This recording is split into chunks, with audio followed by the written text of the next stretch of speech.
আমার ছোট বাসায় কি আছে কি না আছে সেটা দেখাবো তোমাদের সাথে। তো বন্ধুরা তোমরা কেমন আছো? আমি মৌ বলছি। তো বন্ধুরা তোমাদের সাথে তো কথা আমি অনেক বলি, আর তার সাথে আছে কিন্তু আমার কিউট কিউট সোনামণিরা। তো কথা না বলিয়া চলো আমি আমার রুমগুলো দেখাই। দরজা খোলার সাথে সাথে চোখে পড়বে আমাদের জুতা রাখার র্যাক, যেহেতু বাইরে থেকে এসে তো আগে জুতাই খুলতে হবে। তো কথা না বাড়িয়ে চলো সামনের দিকে যাওয়া যাক। আর সামনে আছে আমার একটি কিউট মাসে, এতটা সুন্দর দেখতে। যদি সে রেড কালার হতো তাহলে আরো ভীষণ ভালো লাগতো, কিন্তু সে ব্লু কালার। সে এতটা সুন্দর, আর এখানে রোদ পড়াতে সে আরো বেশি সুন্দর হয়ে গেছে। তো কথা না বাড়াই, মাঝে মাঝে তো আমি আমার মাস্টার নামটাই ভুলে যাই। তো তোমরা কে কে জানো এই মাস্টার আসল নাম কি, শেষে কিন্তু কমেন্টে অবশ্যই জানাবে। তো বন্ধুরা চলো দেখা যাক আমাদের ড্রয়িং রুম আর ডাইনিং রুমে ঠিক কে কে আছে। সবার যেমন জিনিসপত্র থাকে আমাদেরও আছে, হ্যাঁ একটু কম আছে বা একটু বেশি আছে, তাতে আমার কোনো সমস্যা নেই। একটি ডাইনিং টেবিল, ফ্রিজ, আর এক্সট্রা টেবিল, আর আছে কিছু সোফা, তাও পুরাতন আছে। এখানে একটি সিঙ্গেল খাট, আর আছে একটি টেবিল। যেহেতু এগুলো কেন আছে জানেন, এখানে আমার ভাই থাকে যার জন্য এগুলো আছে। হ্যাঁ রুম আমাদের তিনটা, তারপর ও কেন ড্রয়িং রুমে থাকে সেটাই বলবো। তো চলো আরো কিছু কিছু রুম আছে সেটা দেখাই। আর আমাদের জানালার ওপাশে আছে আমাদের একটি কলেজ, আমাদের না সবারই। আমাদের ড্রয়িং রুম আর ডাইনিং রুম তো দেখলে তো তোমাদের কাছে কেমন লেগেছে সেটা কিন্তু জানাবে বন্ধুরা। তো চলো এবার একটি অন্য রুমে যাওয়া যাক। আমি আগে কেন এই রুমে আসলাম, এই রুমটায় আগে আমার ভাই থাকতো। রুমটা খুব সুন্দরভাবে সাজানো ছিল, যেহেতু ও এখন ডাইনিং রুমে থাকে মানে ড্রয়িং রুমে থাকে, এই জন্য এই রুমটা সম্পূর্ণ খালি বলেও ভুল হবে। এখানে অনেক জিনিসপত্র আছে যেগুলো তো তোমরা দেখতেই পাচ্ছ, আর যেহেতু বেশিরভাগ জিনিসপত্র এখানে আমাদের জামা কাপড়ই থাকে, যেহেতু এটা সম্পূর্ণ খালি বলা যায় এটা একটা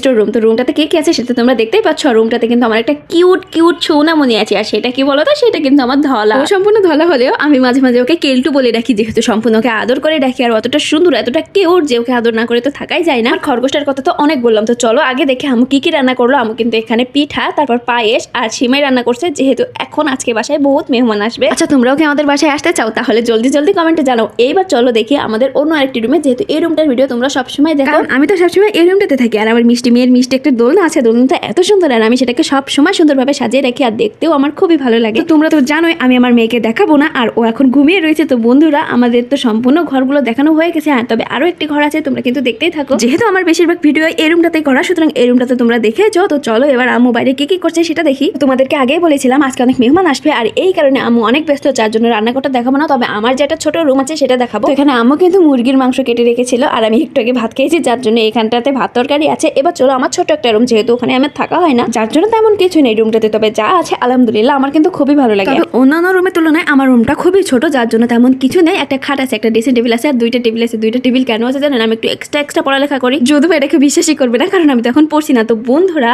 এটা কিন্তু ছিল আমার ঘর ছিল, কেন বলছি কারণ এখন তো আমি আমার আম্মুর রুমে শিফট করে। যাই হোক না কেন বন্ধুরা, আমি আমার সম্পূর্ণ ঘরটা দেখিয়েছি, আর ঘরে কি কি আছে সেটাও দেখাচ্ছি। হ্যাঁ তবে একটা জিনিস দেখায়নি, সেটা হচ্ছে আমাদের রান্নাঘর। যেহেতু আমি আগেই বলেছি আজকে মানুষ আসবে, এই কারণে আম্মু খুবই রান্নায় বান্নায় ব্যস্ত, আর রান্নাঘরটা খুবই এলোমেলো। অন্য একদিন অবশ্যই আপনাদেরকে দেখাবো। তো আজকের মতো আমার এই ভিডিওতে তোমরা যারা যারা আমাকে পছন্দ করো অবশ্যই কিন্তু লাইক কমেন্ট করবে, আর হ্যাঁ অবশ্যই সাবস্ক্রাইব করতে কখনো ভুলবে না।